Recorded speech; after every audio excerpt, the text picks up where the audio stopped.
Hello, everyone. Good afternoon. It's just a little bit after 1 o'clock. I know everybody has busy schedules and I want to be respectful of everyone's time. Good afternoon. My name is Martin Daly. I'm the Director of Water Quality Programs for the Capital District Regional Planning Commission. Today's webinar is Delivery Models for Resilience, a case study for New York's Great Lakes Basin. And this webinar is made possible by presenting sponsor Bergmann. Joining me today are Andrew Rouse, AICP Senior Vice President, and Jamie B. Toman, AICP CFM, a Senior Project Manager for Bergmann. Before we begin, a little housekeeping. For those of you that do not know us, CDRPC is a regional planning and resource center that serves Albany, Rensselaer, Saratoga, and Schenectady counties. We foster intergovernmental cooperation, communicating, collaborating, and facilitating regional initiatives. We work with partners to help them address regional problems. We established this webinar series to help planners sharpen their skills and as a vehicle for planning and zoning board members to obtain their credit hours.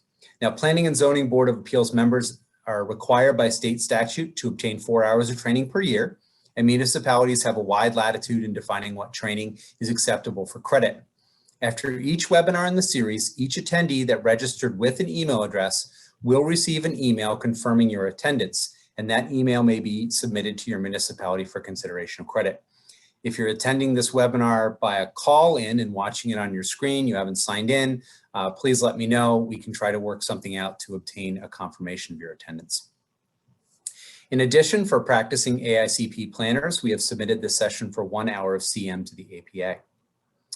Our attendees join with video and audio off for security purposes. But as we have a large audience and we hope to engage in a spirited dialogue, we'll unmute attendees to allow them to ask questions directly if they want.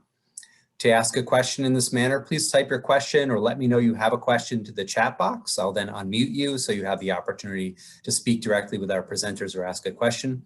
If you'd rather just have me relay your question, which is completely fine, I will absolutely do that. Just type your question in the chat box. I'll find a spot. Much like a sports talk show host, I'll refer that to our guests today. We will archive our materials, and the link to the presentation materials will be posted on CDRPC's and Eventbrite website, which you use to register for the series. So if you miss a slide or you want to come back to something or see some materials that were presented today, just go back to the Eventbrite page. You'll be able to access an archive fairly soon after the presentation. We will also be recording the presentation, and that will be posted to CDRPC's YouTube account after the series concludes. And we will email the folks that registered for the series that those links are available when they are finished being uploaded to YouTube. So let's get down to business. Today's session is Delivery Models for Resilience, a case study for New York's Great Lakes Basin. As a result of the record high water levels on Lake Ontario and associated flooding and erosion in 2017 and 2019, the New York State Department of State Coastal Lakeshore Economy and Resiliency Initiative, what we call CLEAR, is a new community engagement process that will support communities in New York's Great Lakes. Great Lakes, the St. Lawrence River region. It will also educate stakeholders about flooding and erosion risk in order to promote a comprehensive resilience strategy. Success in the long-term implementation of this planning initiative, as in most plans, largely depends on the local governments. And the lack of resources and organizational capacities are traditionally cited as obstacles. As the CLEAR initiative begins, Bergmann looks to other models in New York State that support adaptation and resilience, such as the Hudson River Estuary Program, to encourage innovative approaches to collaboration, partnerships, and long-term service delivery for New York's Great Lakes region. So with that, I'll hand it over to Jamie and Andrew to bring their presentation to you this afternoon. Thanks for joining us. Thank you very much for having us here. Our presentation is coming up here in just a second. Once again, thank you for joining this presentation. It's great to be here. It's great to interact with everybody on the call. Please feel free to ask questions as we go along. Jamie and I are more than willing and capable to take your questions as we're presenting. So just quickly, we're the speakers. We've already gotten our introduction. We can go past this slide. Go over the agenda here very quickly. You can see that we're going, I'm sorry, I have to move a box out of the way here. So we have an overview of the Great Lakes region and climate change adaptation and resilience. We'll start there. That's where I'll probably be doing most of my speaking. We'll get into discussion of flooding events and ready and clear initiatives. We'll talk a little bit about delivery models for resilience. I'm really hoping this is a good conversation as well. And then we'll get into discussion of next steps. So if we can go to the next slide. I'm going to start fairly big here, just setting the stage, and then we'll go and drill down further and further. So I think it's important for everybody to realize, and I think everybody probably does to some extent, realize that all of the water that comes out of the Great Lakes region and within the Great Lakes Basin ultimately flows through Lake Ontario and then up through the St. Lawrence River. There's roughly 30 million people that call the Great Lakes Basin area home between Canada and the United States. The area represents roughly 94,000 square miles of water surface area with a volume of 5.5 cubic miles of fresh water. It's about 18% of the world's fresh water. The drainage basin is roughly 202,000 square miles, which for planning purposes, just to kind of wrap our heads around this, is like putting California and New York State together. If we go to the next slide. When we drill down and start looking into New York State, there's really 4 Great Lake sub-area basins that are identified specific to the state. There's the Lake Erie Basin, the Southwest Lake Ontario Subbasin, the Southeast Lake Ontario Basin, and the Northeast Lake Ontario Basin. Altogether, they represent about 20,000 square miles, or about 10% of the total Great Lakes drainage basin area. We go to the next slide. So that's a lot of area that we're talking about here. We're talking about 20,000 square miles in New York State alone.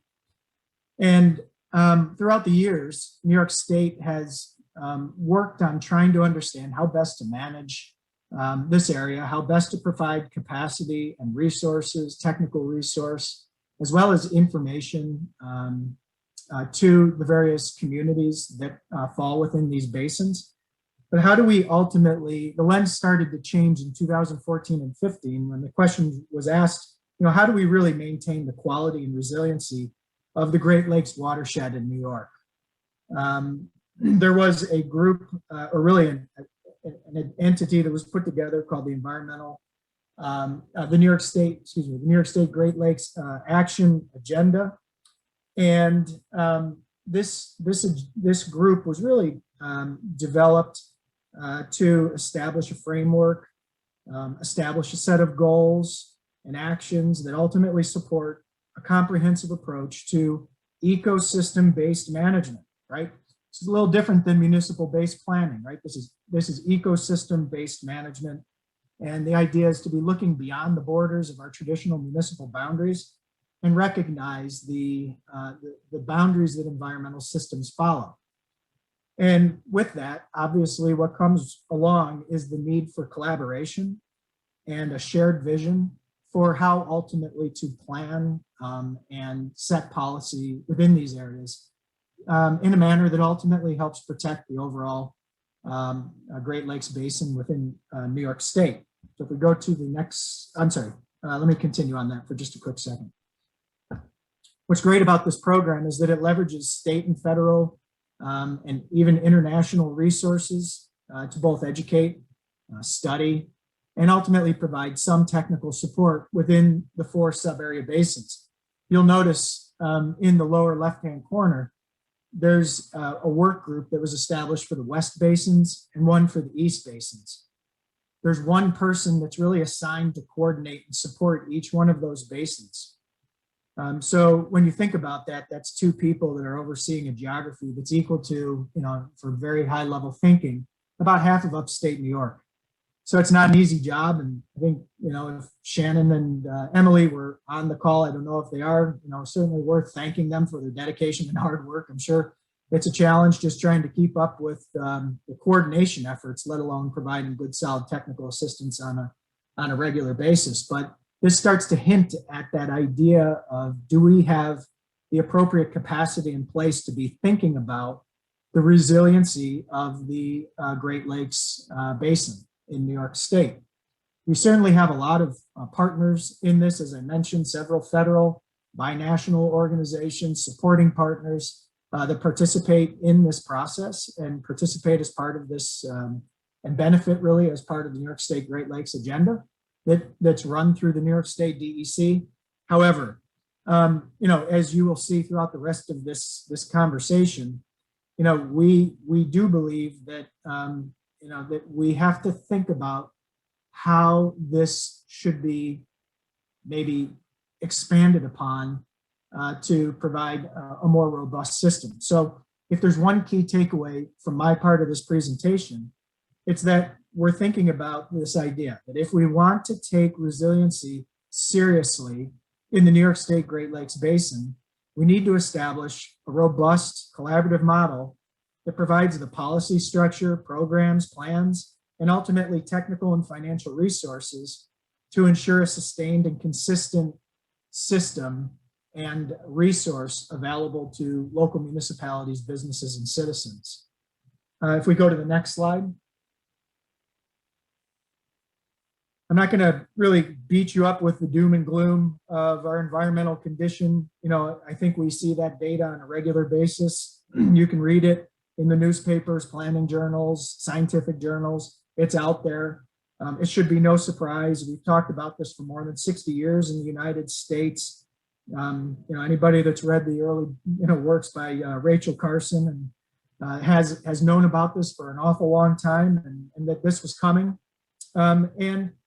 Depending on how you look at it, we could even say that possibly as early as 1892, when the Sierra Club was established, and if you think about the true mission of the Sierra Club in its early foundings, they were thinking about this all the way back then, and the importance of resiliency and the protection of ecosystems, and because of the important service that they provide to really all of our health.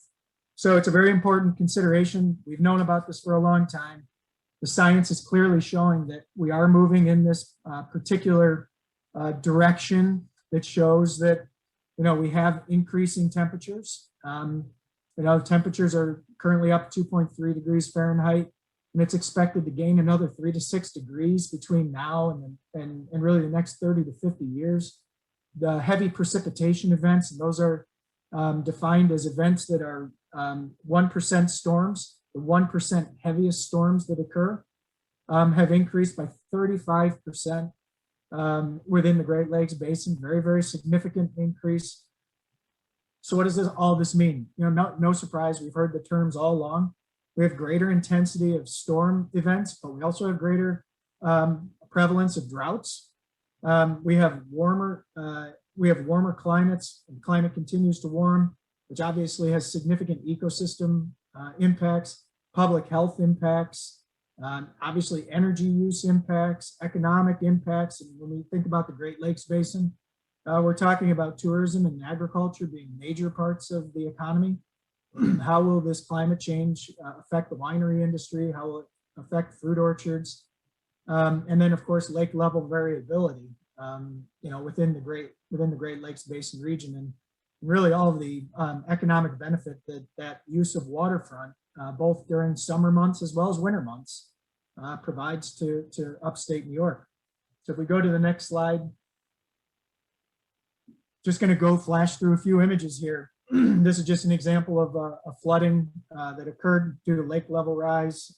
This was roughly 2017. Massive property damage that occurred along the Great Lakes in this location. Specifically looking into the Sodas Bay region. And, when you look at this, if you notice those bollards that are to the left, to the left of the building on the right side of the image, if you look real carefully, you'll actually see the dock underwater. So pretty significant impact to private property. If we go to the next slide, similar image. I think what's really fun to look at is if you look at the rock riprap that's shown on the bottom right corner. Now that was established as a shoreline hardening measure prior to the flood. Obviously did not work, and so hardening is not the only solution, especially when the elevations of those hardened shorelines aren't established correctly.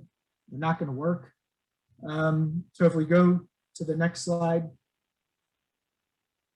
Now, when we think about farmland, and you see these large storm events that occur, sure, it absolutely impacts the number of days within the growing season. But even more importantly, it certainly washes away many of our key prime soils within New York State, impacting the viability of agriculture for the long term. Now, if we go to the next slide. This is a great image, this beautiful bucolic walkway in one of our urban cities here in upstate New York. But really, during a flooding event, this functions as a CSO, combined sewer overflow. It's not the most attractive place to walk during a combined sewer overflow event. But I think it's important to realize that these combined sewer overflows, when they occur, ultimately end up in Lake Ontario. And, so that has significant impacts in water quality and the condition of the ecosystem itself over time. If you go to the next slide. If we think about public health, this graphic is really just showing you sort of the prevalence and the increase in Lyme's disease that's occurred throughout New York State. As climate changes and the freezing number of frost days decreases over time, the prevalence of insects and insect-borne illnesses increases across the state. So this is another significant consideration that we have to contend with in upstate New York, and certainly within the Great Lakes Basin, but obviously beyond. Jamie, if you go to the next slide. So what does this really mean at the end of the day? There's a lot of good images there that show what we're dealing with in the Great Lakes Basin. I think on a regular basis in upstate New York, and a more and more regular occurrence in upstate New York. What does it really mean? Well, we propose and we believe that, climate adaptation and this idea of resilience, the key is really a balance between reducing impacts and adaptation. We can't just design the system to ultimately absorb every significant event. We have to be able to adapt to these events, and we have to have the intelligence in place that allows us to be prepared for those events and not react to those events, as I would suggest we did in 2017. There was a massive reaction effort. And in reality, if we were planning for that effectively, we could have been prepared and dealt with it differently. So, I circled this one on the right is really important. And when you look at these graphs, these charts, I think what's important to realize is that resiliency is not only the objective of being able to withstand a significant event, to establish systems to ultimately rebound from those events, but ultimately being prepared for that adaptation that may necessarily have to occur. And the only way this is going to happen is if we have robust systems in place that allow us to be prepared. And those systems are not only resources in terms of policies and programs, but it's certainly also technical assistance and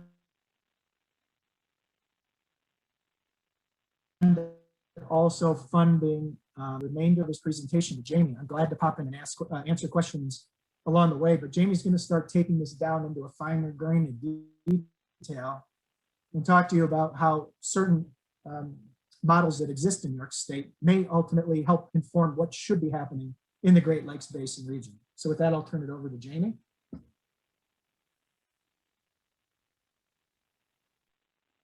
Great. Thank you, Andy. Good afternoon, everyone.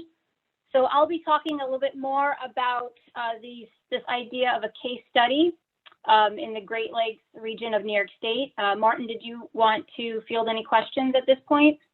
We don't have any yet, but it's a good opportunity to remind folks that the Q&A buttons and the chat function are both available at the bottom of your screen. If you want to type a question in there, I will happily relay it. Otherwise, just raise your hand or let me know. I have a question I'd like to ask our presenters. I will unmute you and allow you to ask, and it'll provide a little bit of interaction as well. So please use those functions. This presentation also hinges on our attendees to get engaged. If you want to find out more information, stick it to our presenters, challenge them. I think they'll appreciate the questions and opportunity to interact. So please use those functions if possible.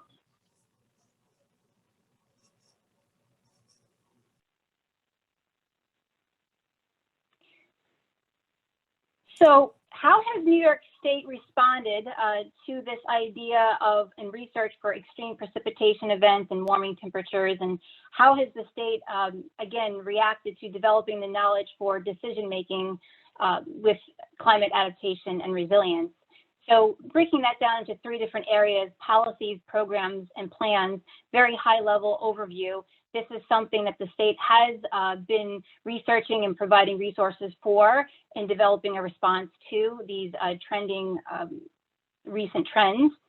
So the Community Risk and Resiliency Act was enacted in 2014, and it includes 5 major provisions, 2 of which include developing model local laws, as well as DEC adapting science-based sea level rise projections.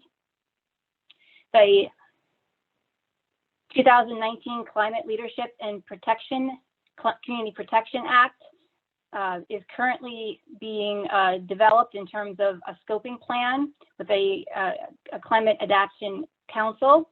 And by 2040, the hopes are to achieve 100% zero emission electricity, and by 2050 to reduce emissions at least 85% below 1990 levels. So currently right now, that Action Council is putting together a scoping plan.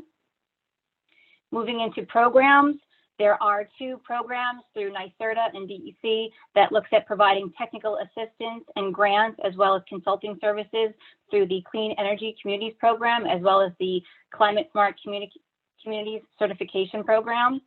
And the last is 2 examples of some plans that New York State has developed resources for and put research into. For instance, the 2100 Commission report, which was developed in response to the Superstorm Sandy, Hurricane Irene, and Tropical Storm Lee in 2012, improving strength and resilience of New York State infrastructure, as well as the Climate report, which looks to develop and provide climate projections for the state in 2014.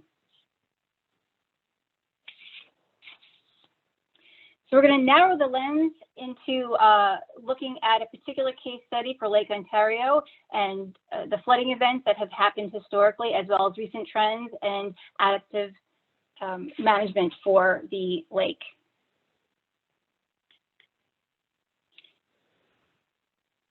So water level fluctuations on the Great Lakes are mainly driven by precipitation, evaporation, and runoff, which makes up the lake's net basin supply.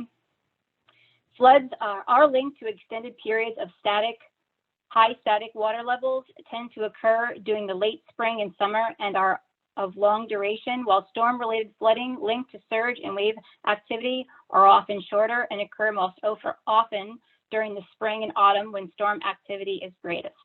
And static levels meaning resting level of water, where there's no pumping involved. After a period of low lake levels lasting from the 90s to the mid-2010s, the lakes have risen at an unprecedented rate since 2014. This contributed to the record high levels on Lake Ontario, which caused widespread flooding in 2017. So again, a major flood impacted the shoreline of Lake Ontario in the late spring and summer of 2017, driven primarily by an extended period of high static water levels. Flood levels defined by static levels above 75.5 meters were reached in late April, and by late May, water levels peaked at 75.88 meters, the highest in the 100-year record. A presidential disaster declaration was declared on November 14th, and then 2 years later, the Lakeshore experienced another rise in water level in 2019, resulting in the governor declaring a state of emergency. And as you can see, these 2 figures on the right are from the 2017 flood disaster event.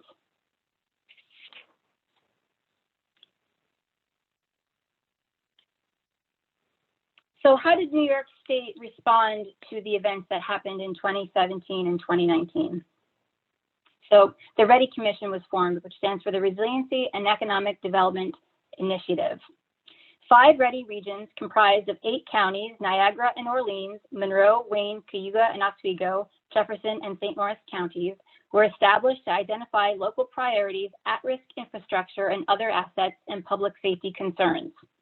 To identify projects in the summer of 2019, READY organized 25 stakeholder and community meetings and workshops, convened 15 planning committee meetings, and directed New York State agency and engineering experts to evaluate over 500 projects proposed by the communities.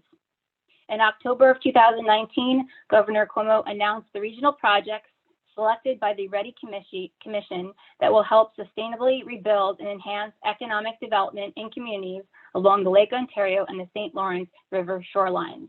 And part of that effort included $20 million for homeowner assistance provided through the Department of Homes and Community Renewal, $30 million to improve the resiliency of businesses offered through Empire State Development, as well as a regional dredging effort, and some example of regional local projects are included as well throughout the 5 regions.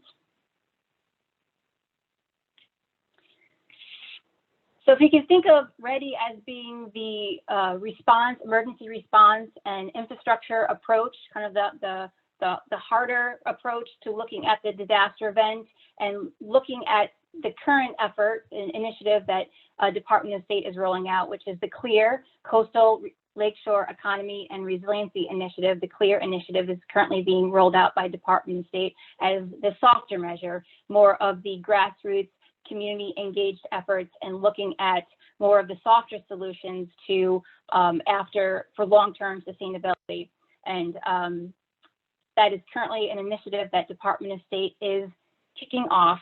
It will be comprised of a methodology, including a steering committee, community engagement, a risk assessment, and asset inventory, needs, opportunities, strategies, as well as projects. And the geographic scope is the same as READY, looking at the 8 counties that were impacted by the 2017 and 2019 flooding events and broken down into the 5 READY regions.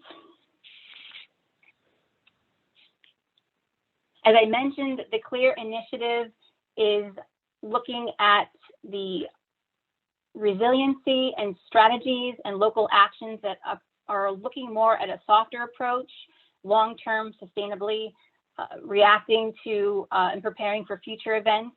And so some of those projects include land use planning, education and outreach, and other types of nature-based approaches, such as green infrastructure and living shorelines. And so the map on the right-hand side, you can see the communities that are participating in CLEAR, as well as the overlay of the New York's Great Lakes Basin. And so if you can think about this planning process and going back to Andy's introduction and thinking about the watershed-based approach, we are looking at the CLEAR areas and thinking about resilience in context to New York's Great Lakes Basin, understanding that although the jurisdictional boundaries have been drawn based on traditional town and county municipal boundaries, that in order for us to have long-term success in the implementation of whatever initiatives and other strategies and local projects that are put forth to this community process, that the long-term success for this planning process needs to consider the position of the READY communities and the CLEAR communities within the New York's Great Lakes Basin. So as mentioned again in the introduction, the most substantial part of any planning process really is how the plan will be implemented. And a plan is only as good as how successful it will be implemented and how that could come about. And I'm sure I'm not speaking to anyone in the audience that isn't aware of some of the issues in New York State in terms of local capacity and resources.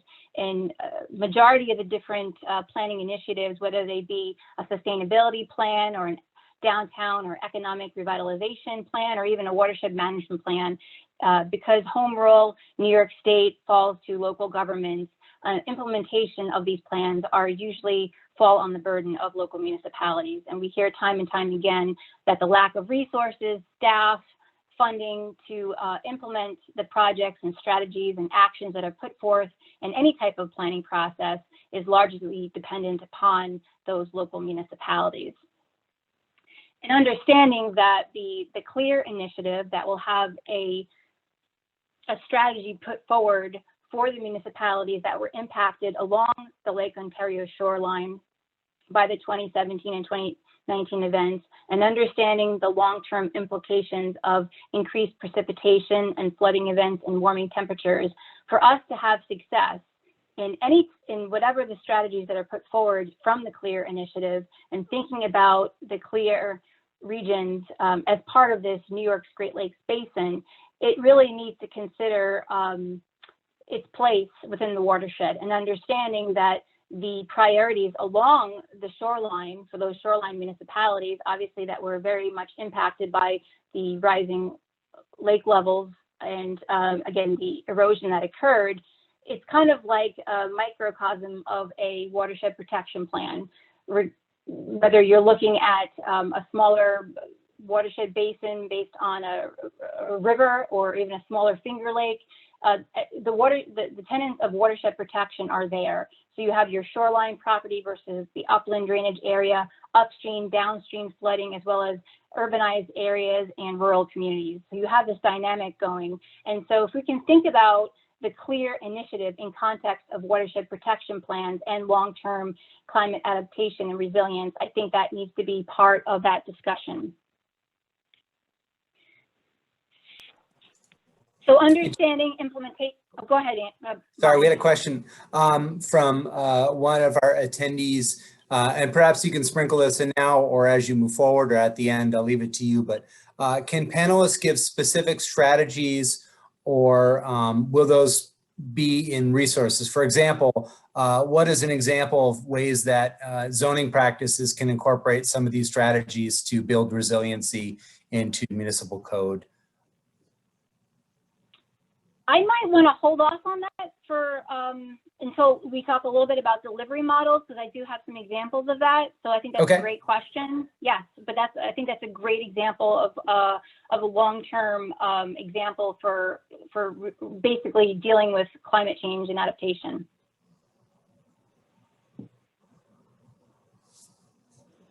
So thinking about that Department of State and the CLEAR regions have been identified, and starting down the process of a planning process to put together a stakeholder engagement, community engagement, a steering committee, a vulnerability assessment, identifying needs and opportunities, going through that planning process and knowing at the end we're going to have strategies and projects put forward, and the expectation is for implementation, and thinking about we want those projects and actions to be successful. I think it would be very wise to think of long-term success for implementation. And some of the models to look for exist all throughout New York State. And we have some very, very great examples here that we will talk about very high level.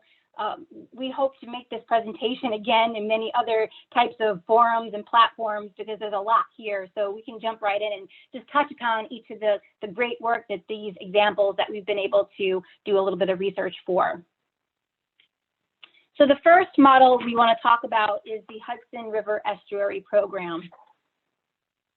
And in my opinion, I think this is one of the most successful programs in New York State that is achieving a number of different strategies for a watershed-based approach.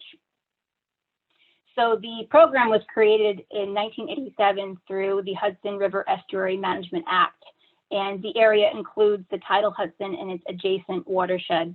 Funding is provided through the New York State Environmental Protection Fund and other types of collaborative projects. The intent of the program really is to provide grants and restoration projects, education, research and training, natural resource conservation and protection, and community planning assistance to the municipalities within that watershed. And for example, there is a climate change program coordinator who is responsible for assisting communities with climate smart through the Climate Smart Communities program, which I talked about earlier as one of the responses that New York State has to climate change. And so it's a very great example of there being a technical expert available to municipalities within this watershed that can provide technical assistance as requested. And for example, the question that came up earlier in terms of examples for land use types of approaches for increasing resilience through a municipality, and there's an entire implementation guidance that Department of State has created. But some examples for land use practices, for example, are incorporating green infrastructure into the local land use process. Even though it's a stormwater management strategy, it can also be incorporated into the land use planning realm, as, for example, looking at conservation and protection strategies and increasing the levels for looking at the floodplain management ordinance that is required by municipalities to participate in the National Flood Insurance Program. There are different types of land use strategies that municipality can take to increase the standards and make those floodplain management strategies more down to the local level. Another example of a delivery model is the Tug Hill Commission, and this is a great example of a grassroots non-regulatory model of building local capacity through technical assistance. The commission was created in 1972, and in 1992, the state legislature passed the Tug Hill Reserve Act, and the region provides assistance to just about 100,000 people in population for that area. The commission's budget revenue comes from state appropriation, and the Department of State is a key agency partner to the Tug Hill Commission. There are some staff that also serve as circuit riders, and funding for those technical assistant consulting capacity is provided through the Council of Governments. So it's a mixture of the commission as well as circuit riders to the Council of Governments. And this is a very special area of New York State wedged between the Adirondack Park and Lake Ontario that has a lot of very important scenic and environmentally sensitive areas. And this is a great type of delivery model that looks at providing assistance to municipalities within this ecologically sensitive area to provide for long-term sustainability.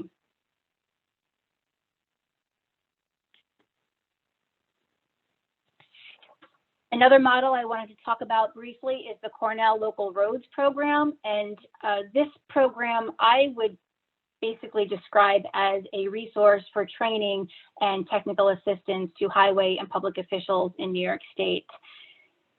I hear a lot from municipalities that if there was some type of education or training institute that individuals could participate in a lot of ways, individuals that serve as supervisors or mayors, local village trustees, and any of those types of positions, it would be wonderful if there was some type of consortium for technical assistance to help with basic functions of local government.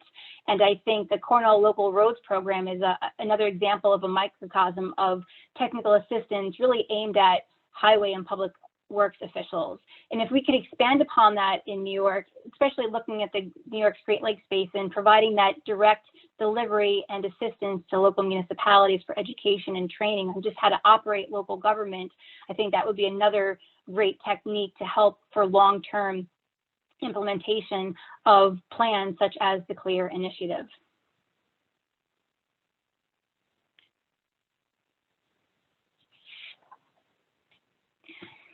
Another model is NYSDOS Clean Energy Communities Regional Coordinators.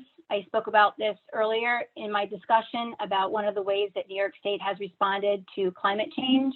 And this has been a very successful program that was instituted in 2016. And these Clean Energy Community Coordinators, or CEC coordinators, provide consulting services to municipalities based in each of the regions of the state to help municipalities navigate and apply to the CEC program. And there's 10 high impact action items ranging from a unified solar permit, energy code enforcement training, LED streetlights, benchmarking, clean fleets, and community choice aggregation. And these CEC coordinators are located in most places at the regional planning councils throughout the state. So instead of there being a watershed-based approach, such as the Hudson River Estuary Program or the Tug Hill Commission, which is a certain geographic scope, these circuit riders are essentially based throughout New York State and are housed at regional planning councils in most places. Some are also at cooperative extensions. The DEC is also looking at putting forward an RFP to in the future for climate leadership coordinators based on the Climate Smart Communities program. And in this initiative, from what I understand, the RFP is not available yet, but there is going to be an initiative that will look at placing climate leadership coordinators through about 8 to 10 communities throughout New York State to help specifically with resilience. So think of it as climate change circuit riders. And the last example I want to talk about is private-public partnerships. And so we see a lot of these types of partnerships throughout different types of for public agencies, contracting with private organizations to assist with very specific technical requests and capabilities. And it allows the local, the public agency or local municipality to provide more technical expertise beyond what's available through their existing capacity and resources. So for instance, at Bergmann, we have a term contract for the New York State Canal Corporation where we do work on so the dam safety services and provide a combination of responding to a combination of aging infrastructure, changing in the way things are designed versus now versus when they were originally built, as well as differences in design requirements caused to some degree by climate change or by increased knowledge about rainfall. And a lot of times you might see these types of private-public partnerships from anywhere in terms of a county working with a specific consultant to provide perhaps GIS technical assistance services to even just a local municipality providing engineering support for development review.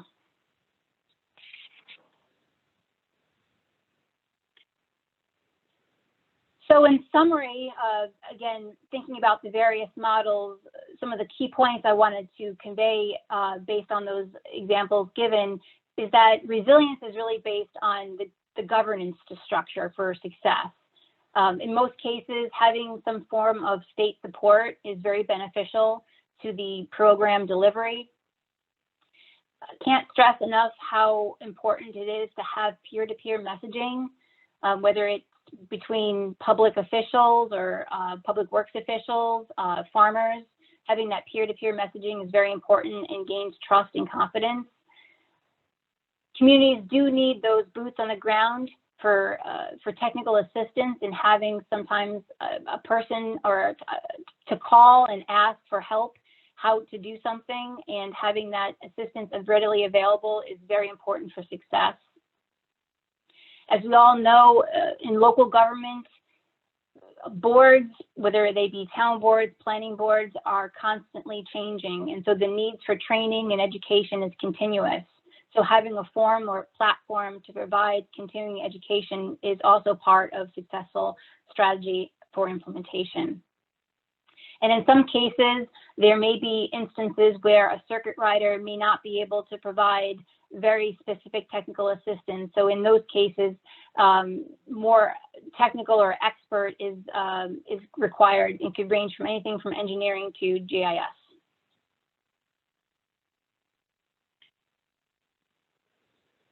So to provide a very overarching casting the net response, thinking about the historic and recent trends for weather and climate and events that are occurring along the Great Lakes Basin, and specifically in New York State, and knowing how large our basin is and the communities and the different variety of systems that are included in that basin, and thinking about the existing platform and opportunity through the CLEAR initiative to think about the communities that were impacted by those particular events, and thinking about long-term success for that plan and the strategies and projects that will be put forward. How can we achieve successful implementation and achieve adaptation and resilience goals for those municipalities, not only in the CLEAR regions, but also throughout the Great Lakes Basin, pulling a little bit what we have learned from all the existing models, having a funding strategy and leveraging existing resources, really being able to engage public and private support, relying on a peer network, utilizing circuit riders for technical assistance, and having some type of framework for program management for delivery of services. I think if we were able to put together some sort of consortium for delivery of services in New York's Great Lakes region, we could achieve a number of different strategies and action items. For instance, master planning connectivity, going back to the success of a watershed-based approach and knowing for climate adaptation and resilience, having that framework at the watershed level for success, I think is very important for existence. Ecosystem-based adaptation, which is similar to the ecosystem-based management, which was created for the New York State's Great Lakes Basin Action Agenda. It creates an affordable suite of approaches for rural communities as well as financially struggling municipalities, as opposed to looking at strictly hard or engineered approaches to resilience and climate change. And providing that watershed approach framework for New York's Great Lakes Basin, I think allows for the success of various types of resilience projects and thinking more about nature-based approaches and the preservation of critical areas, which again helps with the success of an ecosystem-based adaptation approach. And to keep into consideration the Restore Mother Nature Bond Act, which is put forward to invest about $33 billion to fight climate change. So those are a specific type of funding strategy that could help these types of master planning connectivity with resilience projects take place in New York's Great Lakes Basin. And with that, I conclude my presentation, and we have about 10 minutes for question, Q&A.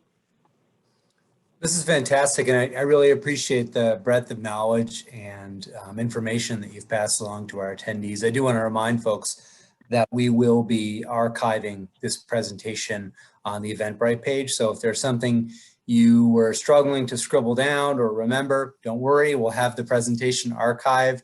At the end of the series, we'll share the video as well. We do have a couple of resources that were shared in the chat function. Andrew, for posting those there. Folks can see there's some resources from New York State Department of State. Links to those have been shared within the chat, as well as some specifically related to resiliency. I guess, you know, coming back to local codes or best practices for municipalities to update their local codes and look for model code for resiliency. Jamie, do you have any other resources that communities may be looking to or contacts that they may want to reach out to? So I would recommend, again, the DOS literature, if that's one of the resources that the link has been put out. There is a lot of content in there, and if you need specific assistance with developing any of those types of models for your community, I would reach out to the Department of State, or I would also reach out to your local regional planning council, and I'm sure there's a planner there that can help develop that model for you. Sorry, Martin. One comment I would add to that is local waterfront revitalization program provides a solid framework for you to be developing the planning as well as the draft zoning language that might be valuable to you as a municipality in these when you're starting to think about resiliency. So certainly a great overlay and really implementation resource for some of the guidance that's provided in the DOS documentation. Those are fantastic resources. Thank you very much. So folks, we don't have any new questions, folks. If you want to scramble to ask any, or if you want to type any into the chat, please let me know. But we are coming up upon 2 o'clock and I want to be respectful of everyone's time. So not seeing anybody furiously posting questions. Oh, we got one. Okay. It's like I'm fishing and all of a sudden something's on the line. Are you seeing municipalities coordinating with each other when updating comprehensive plans in addition to updating their zoning?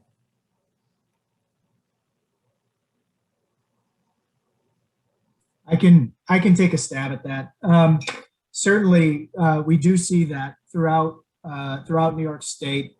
It's not as maybe frequent as you would like to see, but I believe that there have been some really solid models, especially up in Tug Hill region. There was this is dating ourselves a little bit, but the Lewis County Comprehensive Plan was completed, and as part of that, there were a series of zoning and land use recommendations that were collaboratively approved and adopted in that area. Also related to the greater Black River watershed region as well. There's certainly examples of municipalities, towns and villages that collaborate on a joint comprehensive plan, or at minimum, they collaborate in the development of their comprehensive plans, even though they may be adopted independently and have something specific to each municipality. I can't point to, right off the top of my head, I cannot point to examples where it's specifically to address resiliency at this stage. But I do expect that certainly as a result of the READY program, you'll see more and more of that over the course of the next couple of years. And Jamie, feel free to add to that.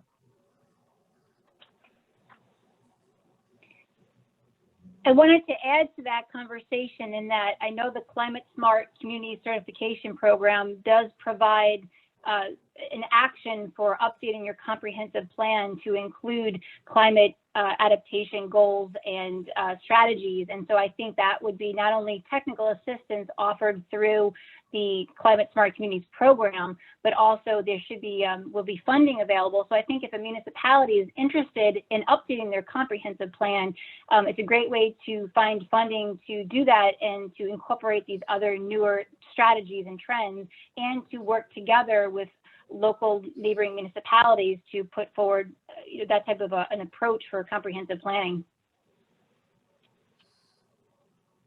Yeah, there have been communities in the Capital District that have been working together in kind of non-traditional ways. For example, the Stormwater Coalition, who I mentioned, they did a project several years ago to look at the land use code in several different municipalities, villages, the county, and then towns within the county, to be able to come up with a set of recommendations, an actual model, plug and play local code language that could be used to address green infrastructure gaps or barriers to implementing green infrastructure, with an important recognition that green infrastructure has that added benefit of building resiliency and flood resistance for communities, and its ability to manage stormwater on site rather than put a system that may be stressed over its limit. So, sometimes you'll find those resources in areas where they're not traditionally housed. For example, also your local soil and water conservation districts often have programs that communities partner up on for the implementation of programs like Trees for Tribs, or funding to help agriculture in ways to get their animals out of streams, or to address concentrated feedlot operations. So there are a lot of elements to this web when you start looking at expanding outward, and shared resources and programs that are available through a number of different organizations. They may not be your traditional go-to through Department of State or updating your land use code, but there may be through stormwater or ag practices ways to encourage the adoption of resilient practices within your community as well. So I really encourage people to look up those resources, because there are so many people working on different aspects of the same thing, but they've carved out their little niche. And sometimes it's hard to keep up with all those areas. So I'd like to more questions, but I really want to thank you for your time today, Jamie and Andrew. I really appreciate this opportunity to join us today. I want to thank you for underwriting our series. We cannot do it without our sponsors and our presenters, and you're wearing both hats this time. So I really appreciate your continued support. Folks, we will archive this as soon as we get a copy of this presentation. And we look forward to seeing you next week. And with that, I'll tease next week's program. We'll be looking at review board procedures, the who, what, and how to achieve development success. And that will be made possible by our presenting sponsor, Barton & Langudis. So we'll be back here next Wednesday at 1 p.m. It's an easy alliteration to remember. So thank you again to Jamie and Andrew and Bergmann for supporting us. And we hope to see folks next week. Take care. Thank you very much. Have a great afternoon, everyone. You too. Bye. Bye-bye.